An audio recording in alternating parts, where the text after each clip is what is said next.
Saudações, queridos alunos. Tudo bem com vocês? Espero que esteja joinha com vocês, ok? Né? Preparado para a próxima aula, a aula de hoje, né?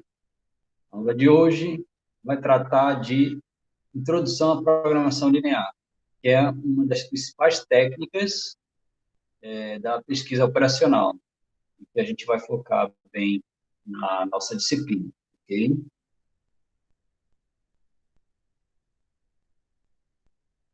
Vejamos aqui.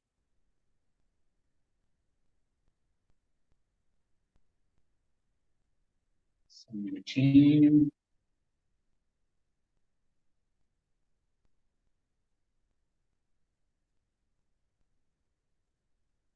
Acredito que já está compartilhando aí a tela.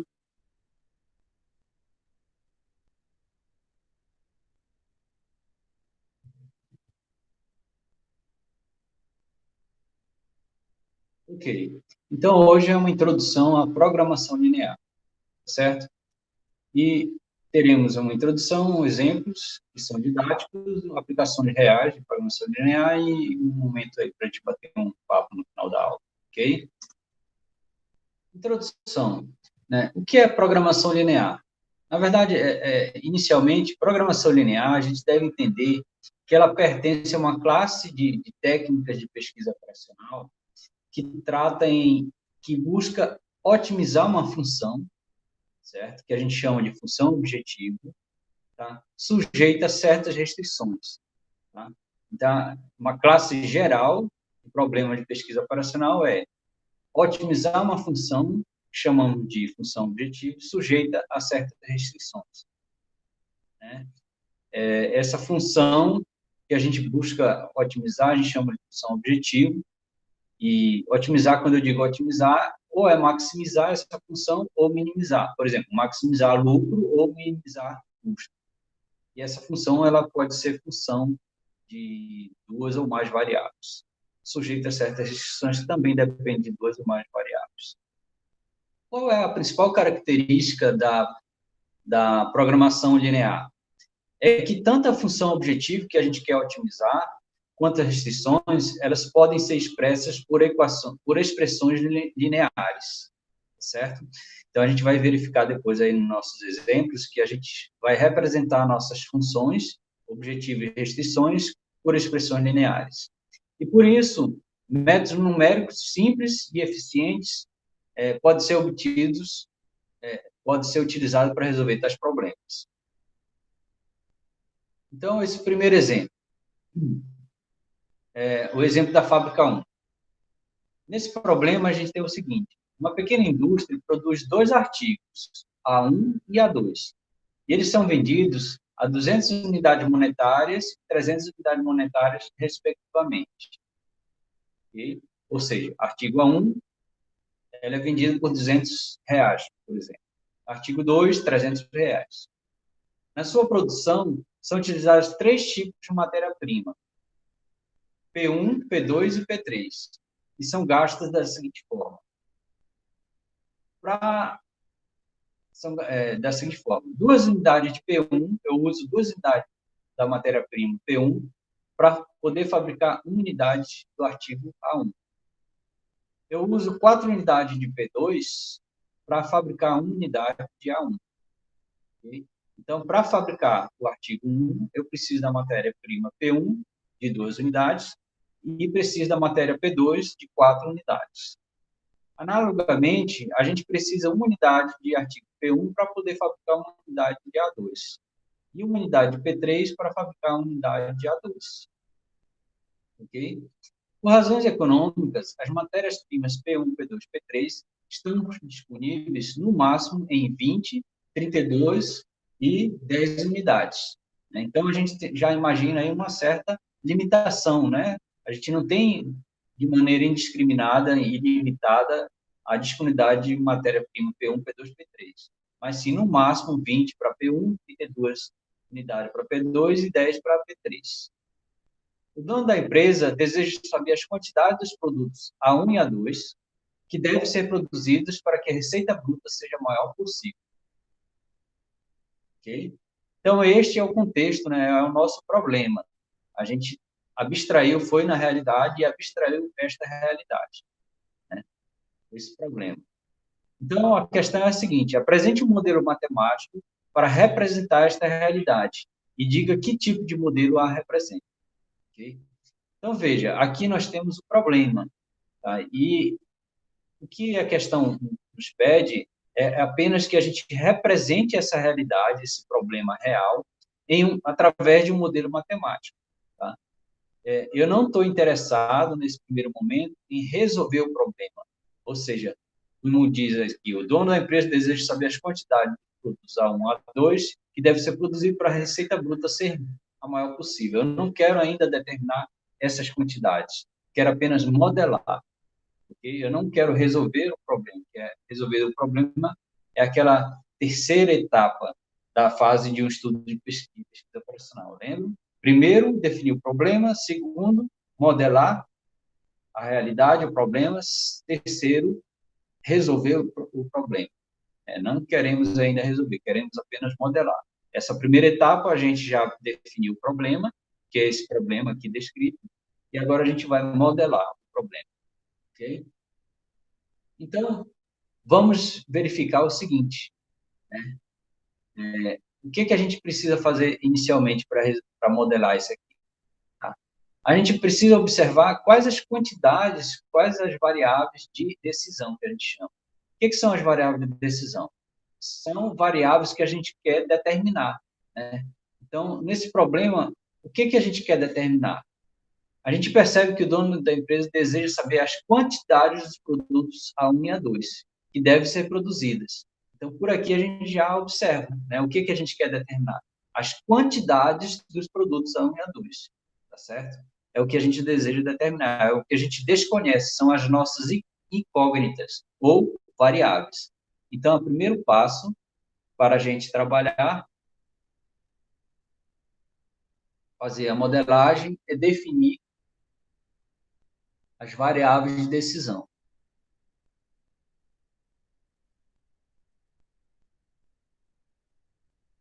As variáveis de decisão.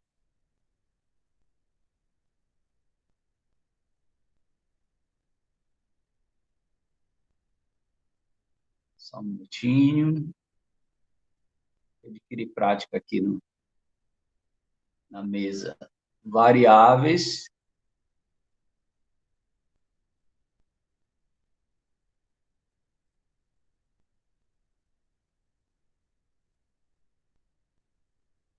de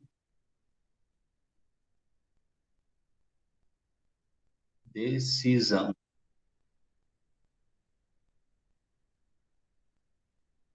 Certo? Então, a gente tem que definir as variáveis de decisão.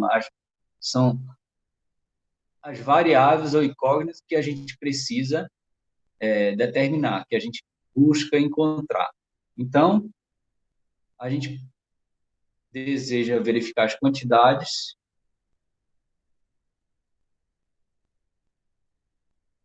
Então, a gente vai definir as quantidades matematicamente, que é x1, variável x1, quantidade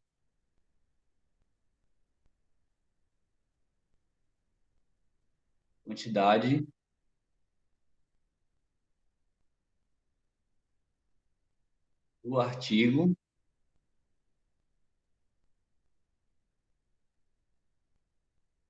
A1, tá? Então, é a primeira variável de decisão.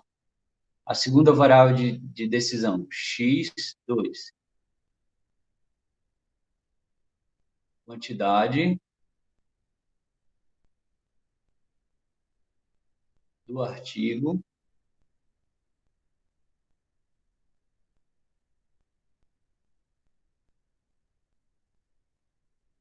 A2, ok? Então, são as variáveis de decisão, que a gente desconhece e deseja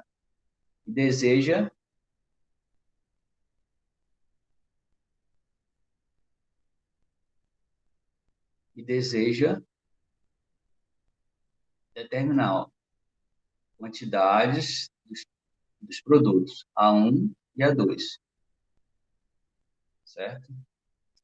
Bom, e o problema diz o seguinte, né? Aí a gente quer o quê?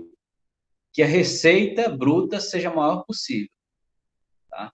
Então, a gente tem que escrever a receita bruta maior possível, é a função que a gente deseja otimizar, né? Ou seja, já que é receita bruta, a gente quer maximizar a receita, ok? Então, a gente precisa escrever a receita bruta em termos das variáveis de decisão, tá? É a função objetivo que a gente quer maximizar, otimizar. Então, a receita bruta é o seguinte, né? Para cada unidade do artigo A1, eu ganho quanto? Ó, eu tenho uma receita de 200 unidades monetárias, tá? E para cada unidade do artigo A2, ou seja, X2 igual a 1, eu tenho uma receita bruta de 300 unidades monetárias. Ok. Então, a receita bruta tem que ser o quê? O total de receita bruta pelo artigo A1, que é 200, vezes quantas unidades eu produzi do artigo A1, e mais o total de receita quando eu vendo cada unidade do artigo A2.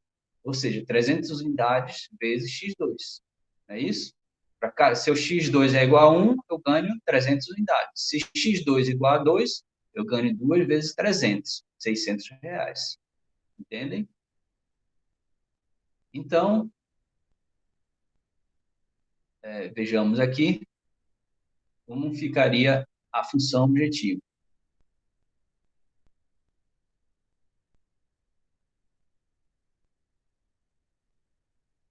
Função objetiva.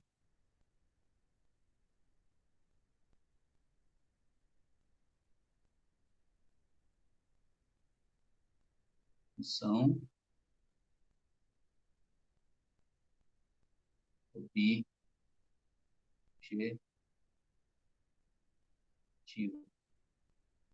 A gente chama de FO. Função objetiva. Vou chamar de Z igual. Identicamente o lucro. É o lucro. Vamos chamar a receita bruta ao lucro.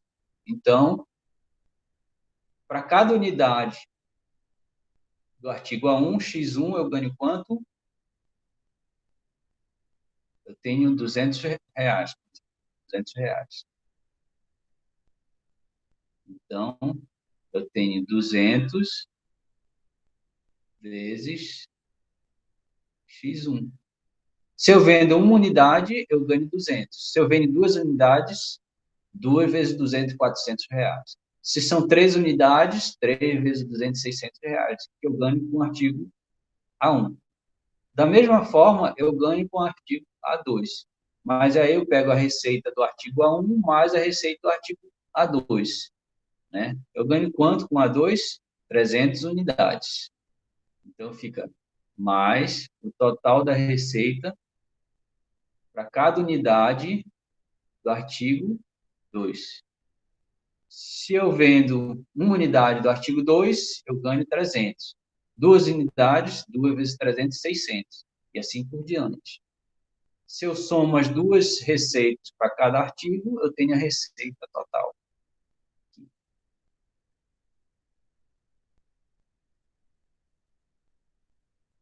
Receita total. Eu quero maximizar.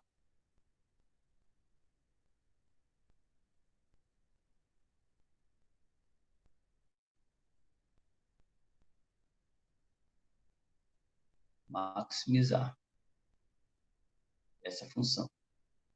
Z, certo? A função objetiva.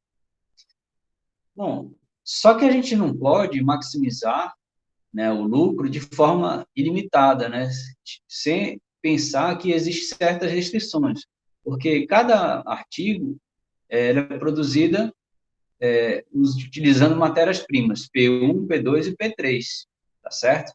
Só que essas matérias-primas só tem disponível o quê? 20 unidades para P1, 32 para P2 e 10 unidades para P3, né? Então, e essas matérias-primas são utilizadas para fabricar artigo 1 e artigo 2, né? Então, vamos agora partir para as restrições. Eu só posso usar 20 unidades de P1, 32 de P2 e 10 de P3. Como é que eu posso escrever isso, matematicamente? Okay? Então, a gente vai para restrições agora. Terceiro passo.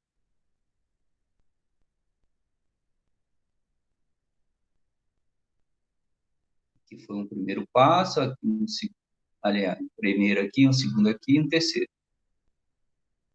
Restrições.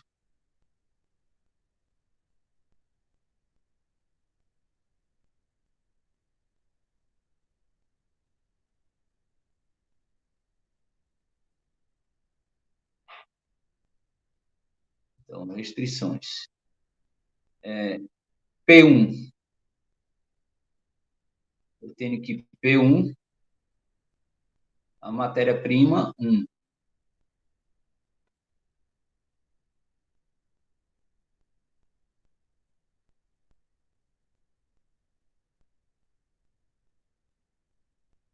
Ok, P1. Então, quanto eu tenho disponível de P1? 20 unidades. Aqui, 20 unidades. Então, eu vou colocar aqui. Eu tenho disponível no máximo, eu posso usar no máximo. Então, no máximo é menor ou igual que 20. Eu só posso usar no máximo 20 unidades de P1. A mesma ideia para P2, né? Porque eu só tenho disponível 32, então posso usar no máximo 32 unidades de P2. No máximo 32 unidades de P2. E no máximo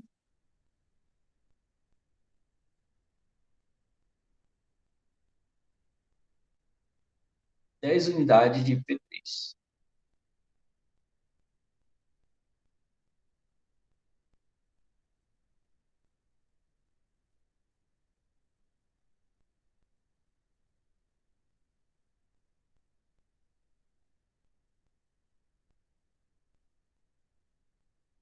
10 unidades. Ok. Agora, essa aqui são os limites de artigo P1, P2 e P3. Ok. Agora, a gente deve perceber que a matéria-prima P1 ela é utilizada para produzir tanto o artigo 1 quanto o artigo A2. Poderia ser apenas um dos artigos, não necessariamente os dois, né? Mas a gente deve expressar agora o quê? A quantidade de matéria-prima P1 utilizada para produzir artigo A1 e artigo A2. Então, vamos lá para o problema e a gente verifica o seguinte. Para a matéria-prima P1, certo? Eu vou utilizar para fabricar uma unidade de artigo A1, certo? Mas quantas unidades eu uso de P1 para o artigo A1? 2 unidades. Então, para cada unidade do artigo 1, A1, eu uso 2 de P1. Então, total de uso de artigo P1 para o artigo 1 é o quê? É 2 vezes a quantidade do artigo A1. Mas quem é a quantidade do artigo A1? X1. Então, fica 2 vezes 2x1. Se eu uso uma unidade do artigo 1, eu gasto 2 unidades de P1, artigo P1. Se eu uso 2 unidades do artigo 2, fica 2 vezes 2, 4 unidades da matéria-prima P1. Só que eu não uso matéria-prima P1 só para artigo A1. Eu uso quanto no artigo 2? Bom, eu uso uma unidade de P1, uma unidade P1 para produzir artigo A2. Então, nessa linha de restrição de P1, eu vou ter 1x2.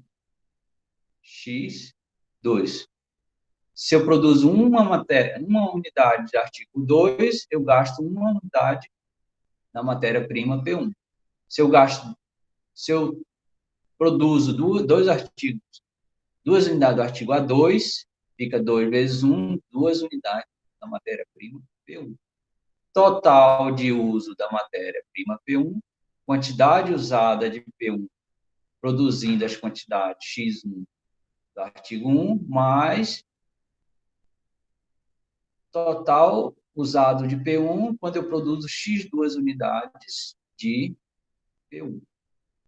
Aliás, de A2. Para cada unidade de A2, eu gasto uma unidade de P1. Então, total, soma essas duas quantidades aqui. E aí, a matéria-prima P1 pode ser usada aí no máximo 20 unidades. A mesma ideia para artigo P2 e P3. Né? Quantas unidades eu uso de P2 para artigo 1? Ó, 4 unidades de P2 para 1 unidade de A1. Então, é 4 vezes X1. 4 X1. Eu uso no artigo 2, eu uso matéria-prima P2. Veja só, artigo 2 eu uso P1, que a gente já escreveu. Artigo 2 eu uso P3. Então, eu não uso matéria-prima P2 para produzir artigo 2. Então, fica 0 vezes X2. Eu não uso, então é mais. Eu poderia deixar assim, né? Mas eu vou. E é claro que 0 vezes x2 é 0. Mas aí eu poderia deixar aqui em branco e eu ficaria só 4x1 menor ou igual a 32. Certo? Mas só para expressar bem aqui, para cada unidade de x2, eu uso 0 matéria-prima P2. A mesma ideia agora para P3. Então, perceba que matéria-prima P3, ó, P1, P2, P1 e P3. P3 eu só uso para fabricar a matéria-prima, aliás, o artigo A2. E quantas unidades da matéria-prima P3? Uma unidade. Então, 1 vezes X2, que é a quantidade de artigo A2. Então, fica 1 X2, 1 X2, e eu não uso P3 para produzir, ó. Percebo que P3 ele não produz, não é utilizado para a matéria, para o artigo A1. P3 é só para o artigo 2. Certo? Então, é 0x1, o artigo 1 não é utilizado a matéria-prima P3. Então, fica 0x1. Total utilizado da matéria-prima P3, 0x1, mais 1x2. Poderia ficar só x2, menor ou igual que 10. Ok? Então, essas são as restrições do problema real. Agora, a gente deve pensar o seguinte, que só é razoável que a quantidade de matéria de artigos A1 e A2 a serem produzidos, quantidade dos artigos A1 e A2 a serem produzidos, só pode ser 0 ou um número positivo. Eu posso deixar de produzir um certo artigo, desde que a função objetivo seja máxima, né? O lucro gere um lucro máximo. Pode acontecer isso, né? E pode ser positivo, ou seja, produz alguma coisa de artigo A1 a 2. Então, a gente chama a esse tipo, é um tipo de restrição que a gente chama de não negatividade, certo? Então, é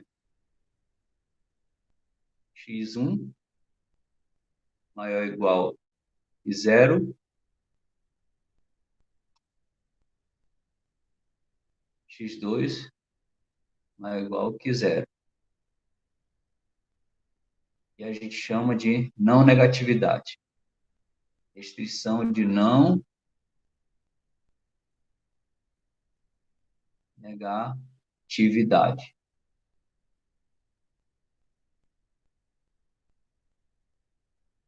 Ok? Então, aqui está a modelagem, né? Todo passo a passo seriam basicamente 3 passos: definir as variáveis de decisão, definir a função objetivo,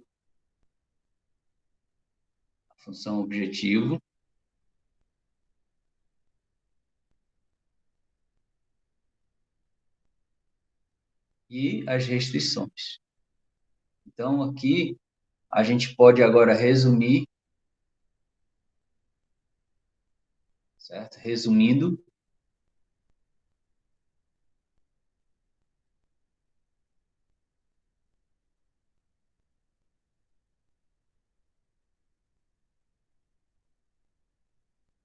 nosso modelo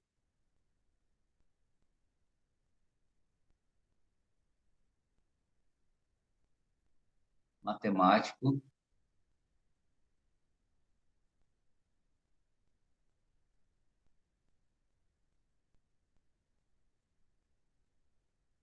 fica maximizar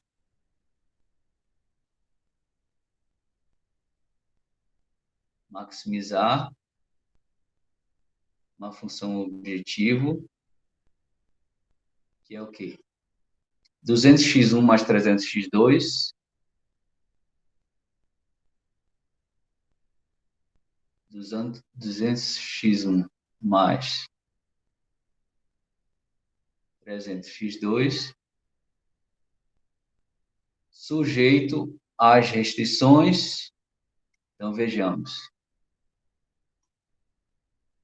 As restrições, 2x1 mais x2, menor ou igual que 20.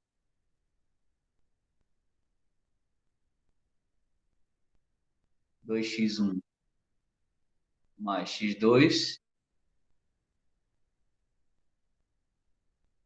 menor ou igual que 20, que é da matéria-prima P1, quantidade, a restrição de matéria-prima P1,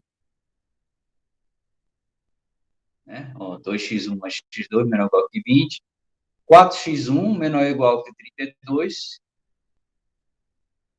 eu vou deixar aqui, 4x1 menor ou igual que 32, x2 menor ou igual que 10,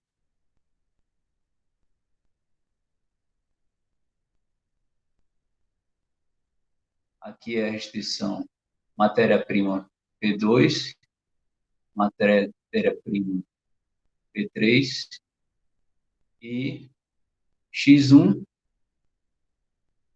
x2 maior ou igual que zero. A quantidade de artigos pode ser zero, mas não pode ser negativo, ou seja, maior ou igual que zero. E aqui é não negatividade. Não negatividade.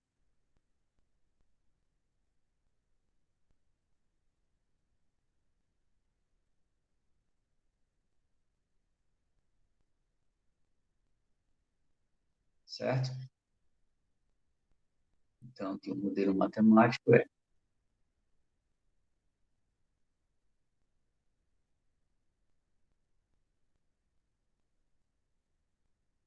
ok. Então, esse é o modelo matemático para o problema da fábrica 1. Certo? Tá? Então, nesse momento, eu gostaria muito que vocês gastassem um tempinho para resolver este segundo problema, esse segundo exemplo, problema da marcenaria, né? Foi extraído do livro do Eduardo Leopoldino Andrade, tá? Que é o problema da marcenaria. Então, qual é o problema? O gerente de uma marcenaria deseja estabelecer uma programação diária de produção. Então, produção, né? Também. Nesta marcenaria, apenas dois produtos são fabricados: mesa e armário, ambos de um só modelo. Por simplicidade, consideramos que a marcenaria tem limitações em somente dois recursos: madeira e mão de obra. Então, veja, recursos disponíveis, madeira e mão de obra, cujas disponibilidade diárias são mostradas na tabela seguinte. Okay? Então, temos aqui que a madeira está disponível em 12 metros quadrados. E a mão de obra, horas por unidade, tá? Tem 8 horas homem diárias, né? está disponível a mão de obra, ok? Então, o processo de produção é de tal forma que, para fazer uma mesa, gasta-se 2 metros quadrados de madeira. E para fazer uma mesa, gasta-se 2 horas homem de mão de obra. Da mesma maneira, para fazer um armário, gasta-se 3 metros quadrados de madeira. E para fazer um armário, gasta-se 1 hora homem de mão de obra. Então, aqui a gente tem todas as informações para os recursos de madeira, né, para produzir mesa e armário, levando em consideração que tem um uso de uma certa quantidade de madeira e mão de obra para cada um desses artigos, né, mesa e armário. Sabe-se ainda que o lucro de cada mesa é de 4 unidades monetárias e o lucro de cada armário é de 1 unidade monetária. Qual o problema que a gente deseja? É encontrar o programa de produção que maximize o lucro. Então, modele matematicamente este problema e diga a que classe pertence. Okay? Então, eu vou encerrando aqui essa aula, tá? Aliás, antes de encerrar, eu desejo que vocês apresentem um modelo matemático, façam esse modelo matemático, para a gente discutir na nossa reunião hoje, online, às 3 horas da tarde. Hoje são 15 de setembro, então hoje às 3 horas da tarde a gente se encontra online, no Google Sala de Aula, aliás, no Google Meet, para a gente discutir esta modelagem da marcenaria, discutir e resolver junto, tá? Tirando dúvidas, tá certo? Vou lhe entregar também uma lista de exercícios só sobre modelagem, tá? E para ver se a gente amadurece e avança no nosso conteúdo, na nossa disciplina, tá certo? Então, a gente resolve esse problema da marcenaria juntos hoje. Mas espero que até lá você já tenha trabalhado essa questão e, quem sabe, chegado já a uma modelagem. Veja que eu estou pedindo somente a modelagem matemática, não é a resolução, que é outra etapa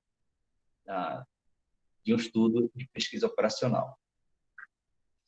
E programação linear, ela pode ser aplicada para planejamento urbano, são exemplos aqui que estão no Tarra, página, e peço que vocês leiam, tá? É interessante que vocês leiam para ter uma noção de como é a programação linear em problemas reais, tá? Porque os dois problemas que eu apresentei há pouco são muito didáticos, é para a gente iniciar a modelagem.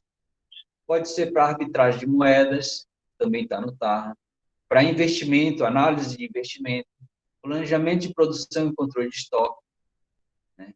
Mistura e refinação, planejamento de mão de obra, aplicações adicionais. Tudo tem no Tarra, certo? Então, eu peço que vocês leiam. Se houvesse um pouco mais de tempo, e a gente tivesse presencial, eu gostaria que vocês fizessem seminários, né, apresentando cada um desses tópicos aqui, certo? Para a gente ter uma visão mais realista de como aplicar a programação linear e fazer a modelagem também.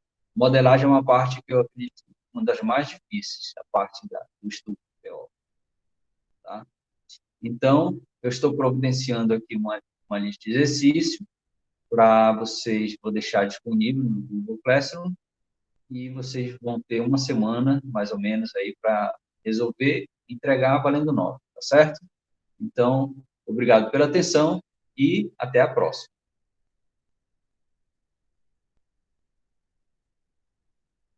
Até a próxima.